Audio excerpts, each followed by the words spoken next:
Okay, BE 7500 watt. I got to replace the recoil starter because, yeah, it don't recoil no more. So I've already loosened the screws off. There's looks like a half a dozen or more screws in this front plate. Watch out for that one in the top center. It's kind of sneaky, hard to see. 5 along the bottom, 3 along the top. You don't need to take off the control panel at this point. But you take this off. There's a recoil starter. There's 3 bolts that are nice and easy to get to. And I think there's one way down there. So now I'm looking at taking off the voltage control unit to get to it. I'll let you know if I find anything else. But right now it looks like I'm going to take the voltage control unit off. I've already disconnected a couple of these leads here and here. Taking pictures of them beforehand. Take a picture of those ones before I take them apart. This is just a little wire wraparoundy doohickey thing. So yeah, we'll see what comes up next. Okay, pulling out the voltage regulator. These are 8mm nuts. I had to break them loose with a ratchet, but I knocked them loose, so I'll just pull them out with my screwdriver. Alright, screws out. Let's see if this comes out without putting up too much of a fight. Yeah, no, it's going to put up a fight. Okay, I guess I got. Okay, I managed to wiggle it out, pull it out. Now I can get to the bottom screw down there. So we'll take this recoil starter out and replace it. Yeah, note the orientation. Pull comes out the top. Part of the, yeah, this one just did that.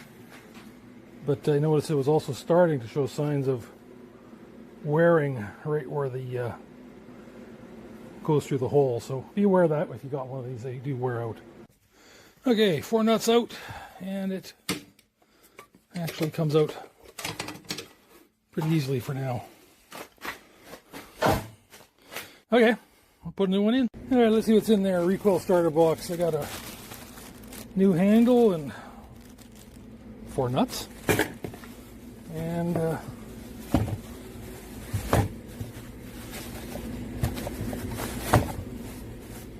recoil starter. Yay!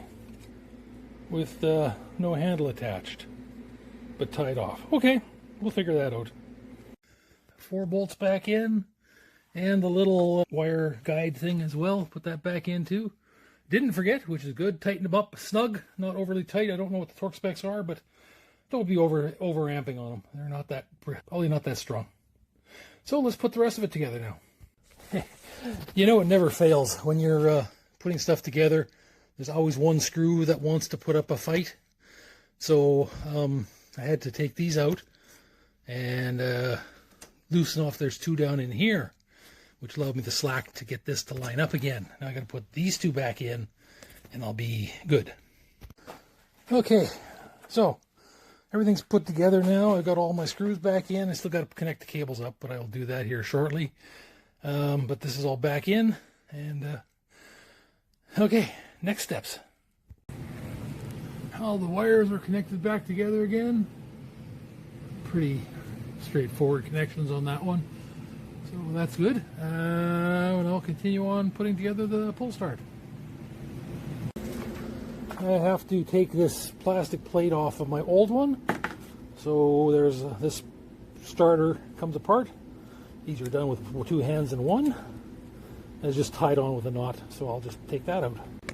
So it's just a figure 8 kind of knot, so not that hard to get apart. One of the things I did notice when I put this in is they took the starter rope and they tied it with a slip knot. Yeah, so that it's not retracting, but once I tie the thing on and give it a good tug, that slip knot will come undone and it'll just be free. Nice idea.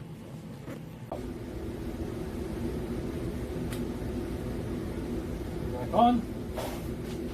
Pull.